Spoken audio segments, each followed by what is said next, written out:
It is good to be back. This is the first Steve Mazzacane podcast in about, I don't know, 3, 4 months. And we are back as we are getting ready for election season.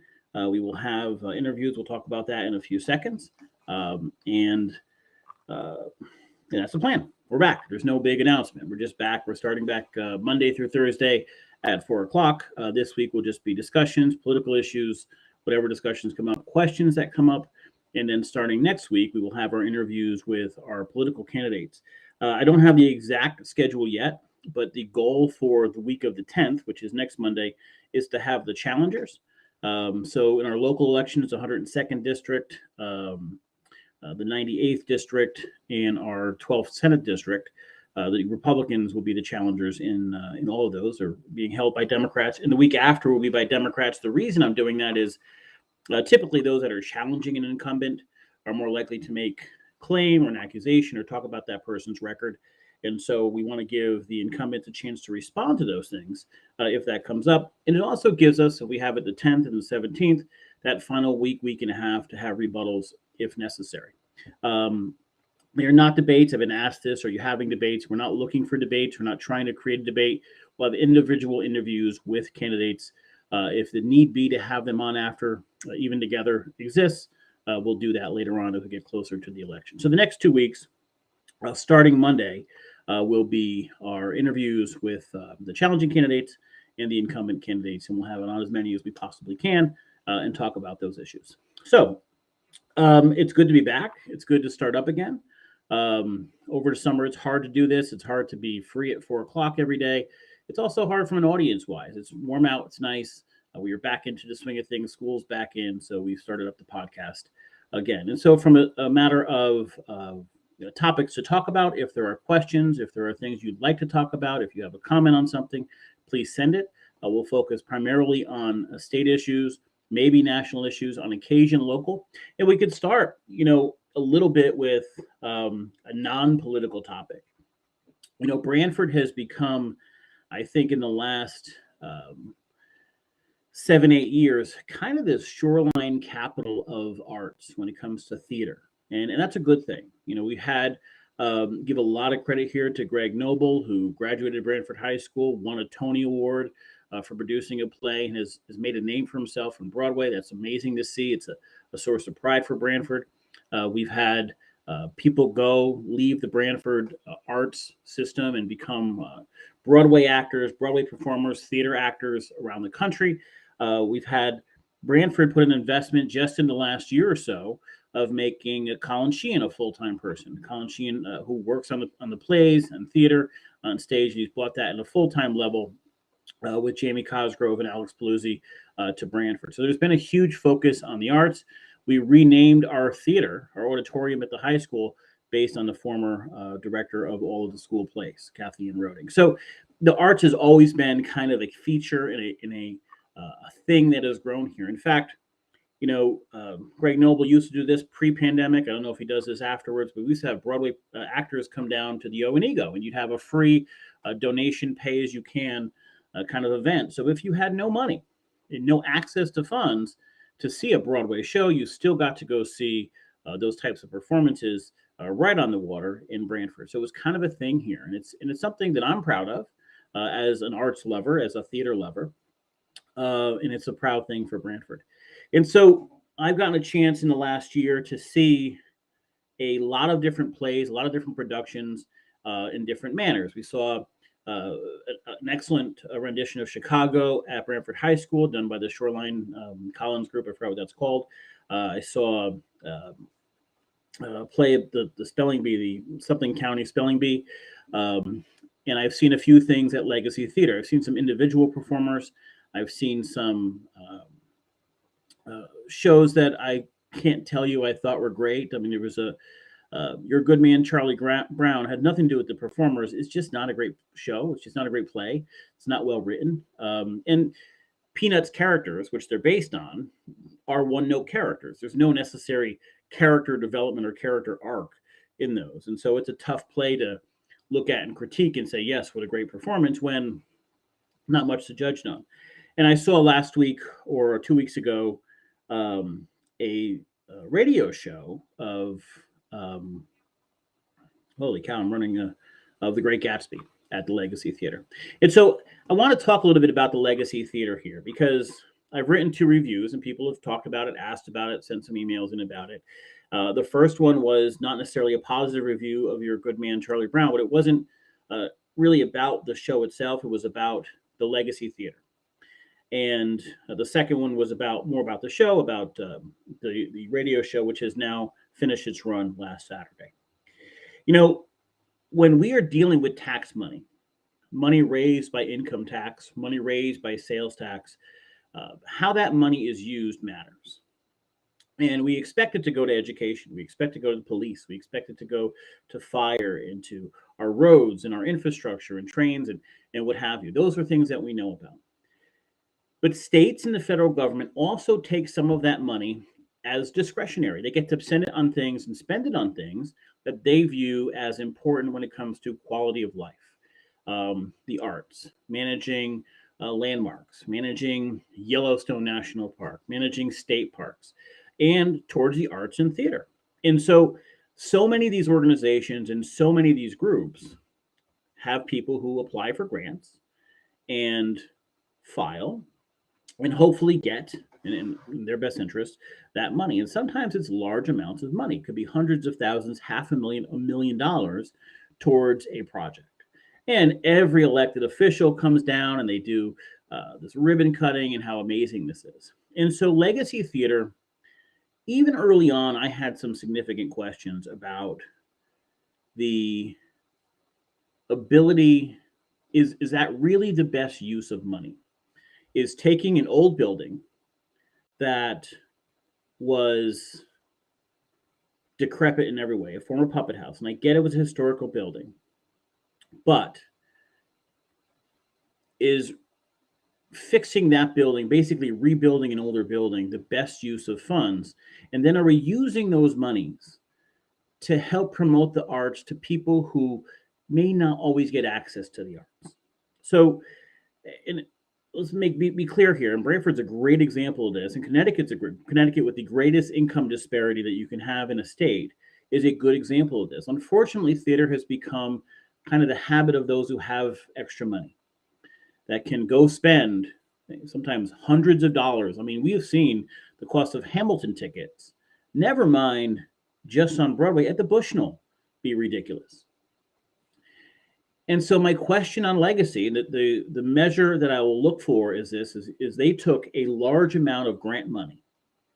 That's money from taxpayers, money from you, raised by income tax, raised by sales tax, raised by federal income tax. That money was spent there. The question that I now have is that money helping expand access to the arts? And that's the only character. I'm going to judge certainly the quality of play. As a critic, I'm going to look at the acting and the directing and the producing and the sound quality and the music and that sort of thing. We can critique a performance. But from a spending of tax dollars, and we watched every elected official go down and say, listen, we're ribbon cutting and we're getting money for this project.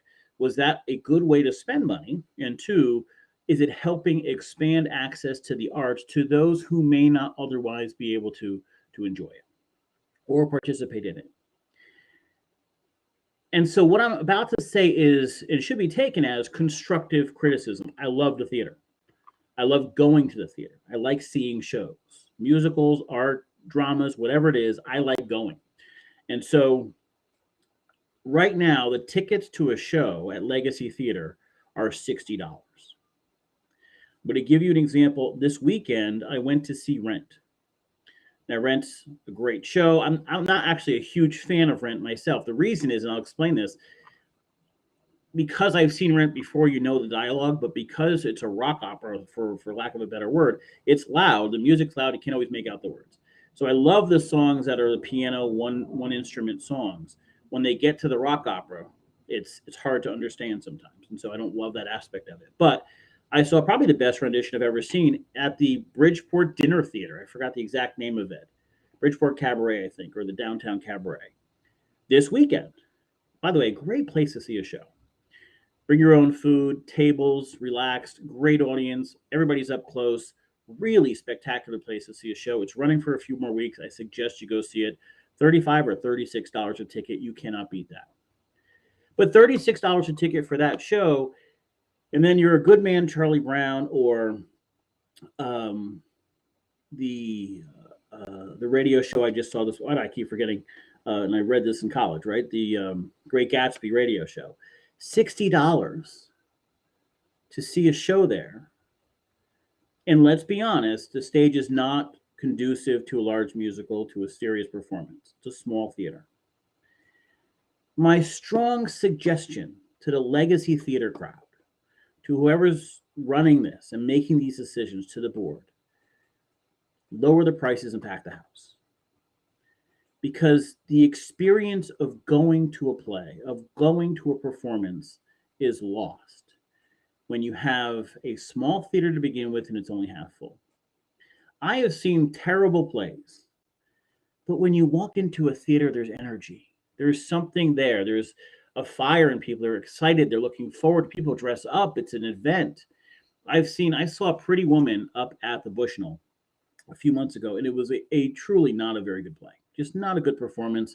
Maybe it was better with better actors, just wasn't great. But there's an energy in the crowd. Even seeing Chicago in the Branford High School, there was energy. Now, that's family members of performers. I understand that. But there's an energy. There's something there. Legacy is so small, it's hard to match that.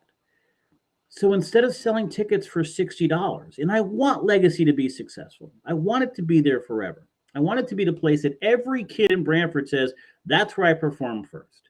That's where I got my first lessons. That's where it started.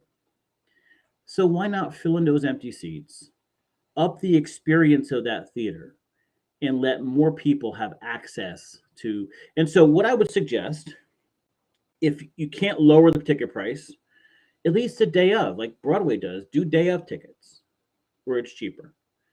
And significantly cheaper so students can go. Day of, if you're under 21 and a student at any university, you can get in for $15 or whatever that is. Or we find sponsors that can specifically sponsor seats. We have 10 seats that we will give away to people who have need, or fill those seats up. We need Legacy for the betterment of Branford and the theater scene to be successful. We want it to be a popular place to go. We want it to be filled. And I want people to see these shows. The reading of Great Gatsby was excellent. Now, some aspects were better than others. Remember, it's a radio show, so it was people talking.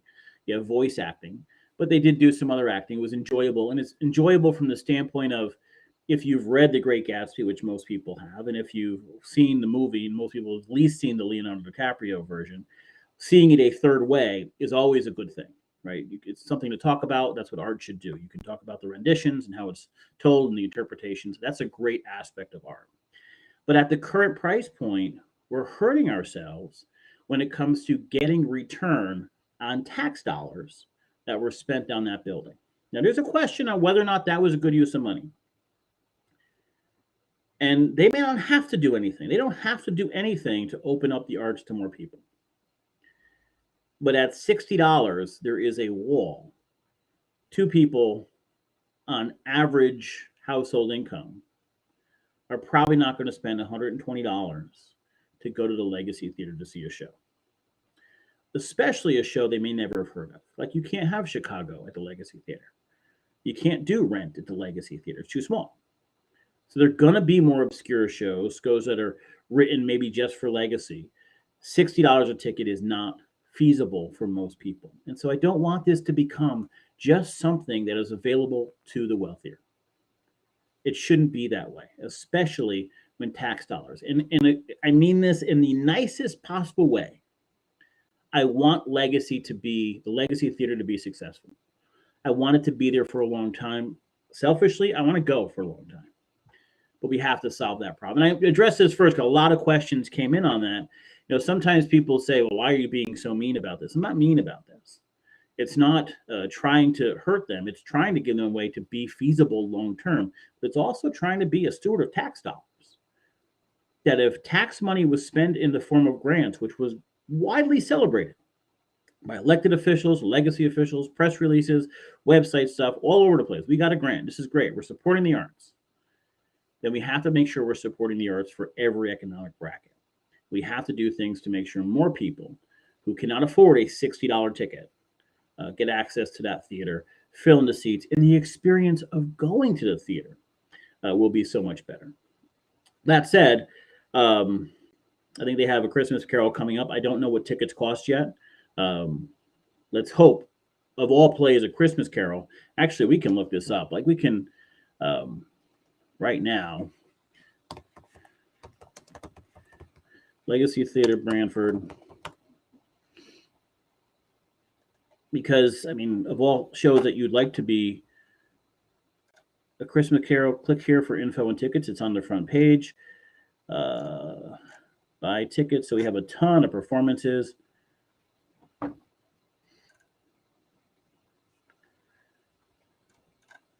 I'm going to tell. So something called Fly Me to the Moon is happening this weekend. I'm not going to. We'll go to November. A Christmas Carol. The opening night of A Christmas Carol tickets are, holy shit, 35 to 75. For, I mean, I don't know where the $35. You know, row D is $60. Row F is $60. Row J, the last row, is $60. I don't know where the $35. There's $45 for the downstairs seating. So I have $45 and $60 essentially for tickets, and I'm guessing on the weekend it's more. That can't be. And I'm maybe they sell it out and no tickets are sold from what I can see for that first performance. But A Christmas Carol in a building that was funded by, yes, wealthy donors, but also the community, tax dollars, needs to be less. It needs to be accessible. You can't take a family of four for $60 to Legacy Theater. No one's dropping $240 at Legacy Theater. It's just not happening. And so I'm going to go to find another date before, so we have an actual and a more honest look at. That was opening night. Maybe it's cheaper. Let's take an average Thursday, December 8th.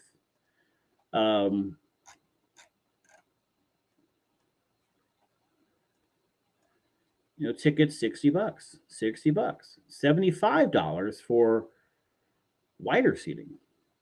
So row G is $75. So if you're slightly bigger and need a bigger seat, you're going to pay $15 more for that. The row behind it, $75. So the wider seats you're paying extra for. Yeah, this is not. This is, and I'm looking at this for the first time. I'm kind of surprised by this. There is simply no way that a theater, a community theater that is running essentially a kids show, should be charging $60 a seat, $75 for a wider seat. A family of four can't do this. So again, I want this place to be successful. I want every show to be sold out. But we are doing a disservice to the arts in town when we are a town that has amazing shows going on at the high school for $15. There's another new show coming up, and I will have the director on maybe later in the week because we want to talk about it. It's a spoof on Harry Potter. I'm a huge Harry Potter fan. I've seen all the movies multiple times. It's one of those, you know, I'm the kind of guy that if Goodfellas comes on or Godfather, I stop and watch it. But if Harry Potter, The Prisoner of Azkaban comes on, I stop and watch that too. So I'm a fan, and I'll definitely see that show. But Legacy is not helping us right now. I love going. I love seeing the shows. I love art. I know the effort that goes into it. Let's fill the building. You are helping yourself long term by filling in those seats, getting more people access to the arts. Let them appreciate going. They'll go back again and again and again.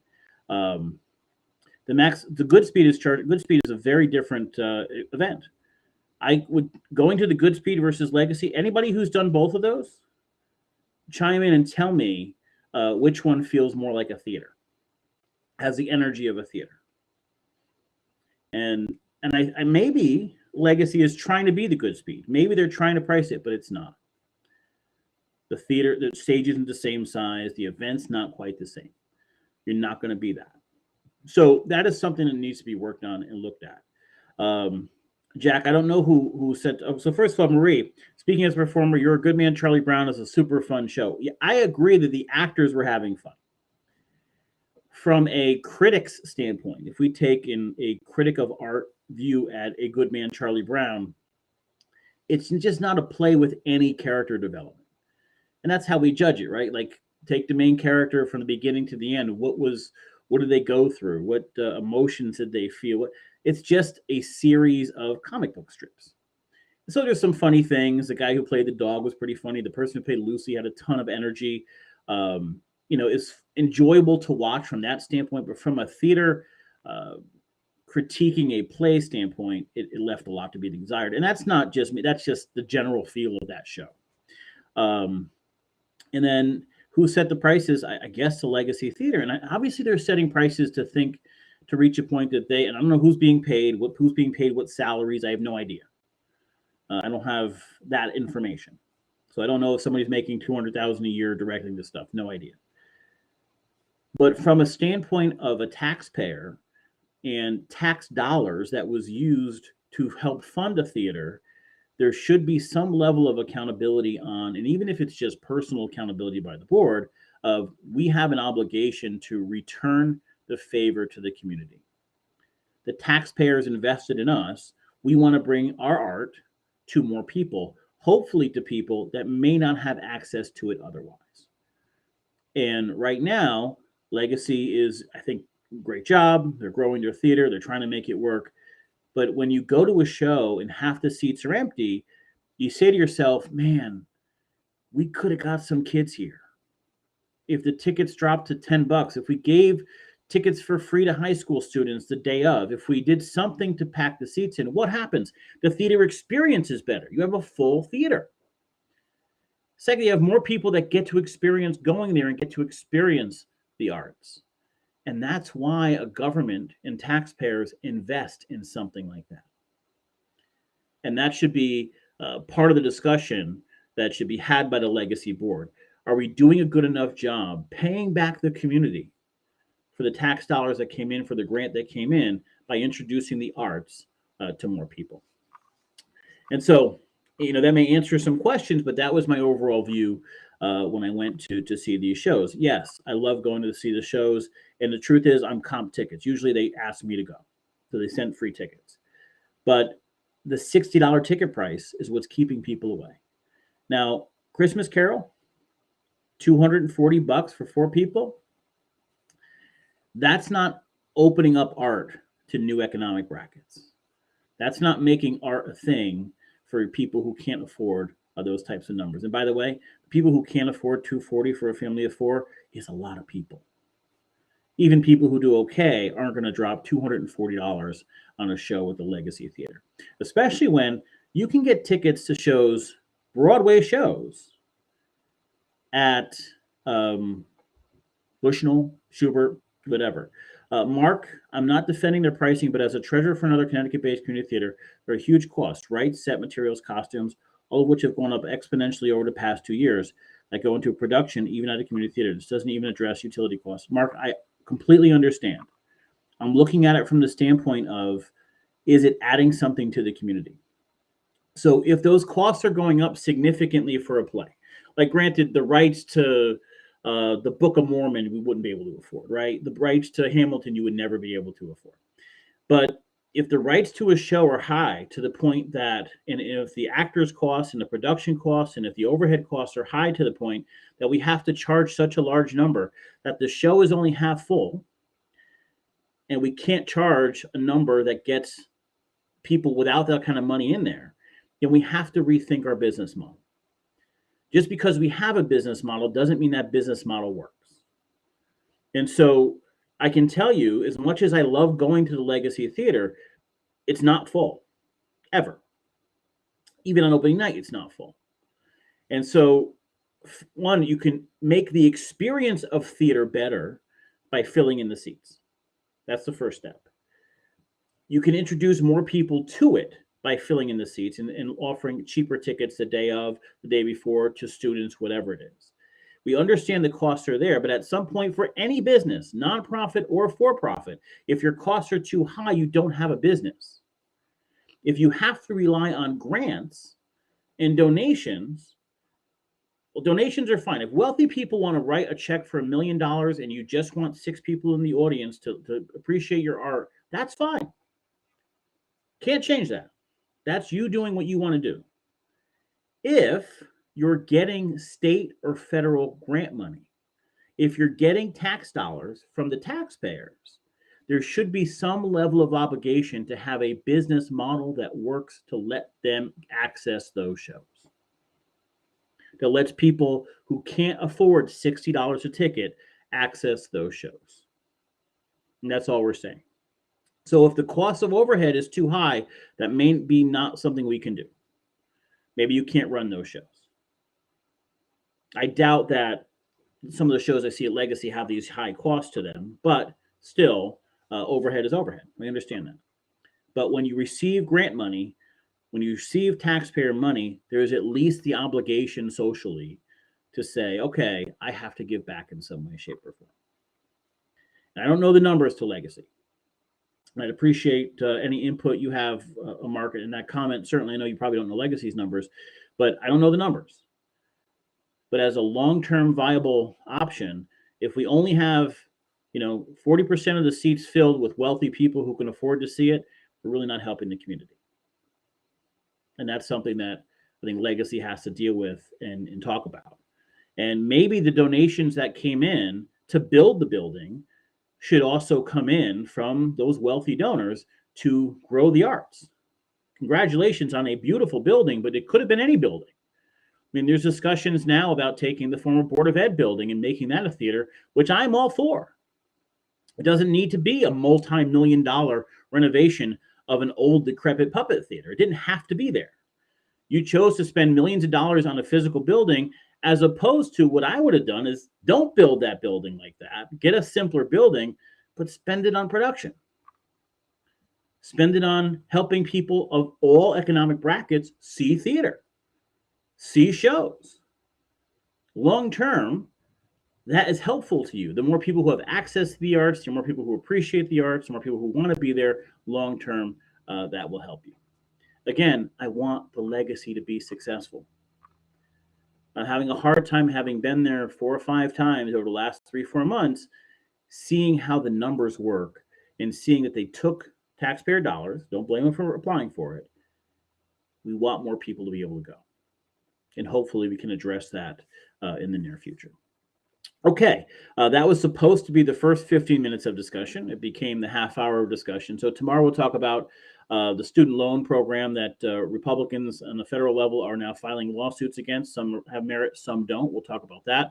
We'll talk about the state race. And we probably have the next day or two someone on to talk about that new play that'll be at the high school in 2 weeks. That said, starting Monday, we'll have interviews with our candidates for office. We will put out a list of who we're interviewing and those discussions. If there are questions that you'd like me to ask or discuss with them, I'd be glad to do that during those interviews. That's our first podcast in a long time, so glad to be back. Glad to have the conversation. Thank you for the comments. Thank you for joining in. And if there's something to add to that, feel free to email me, message me on Facebook, follow me if you'd like, if you need to, and I'd be glad to get back to you or bring it up tomorrow on our podcast. Until then, have a great night. Enjoy this cold autumn day, and we will see you tomorrow at 4 o'clock. Have a good night.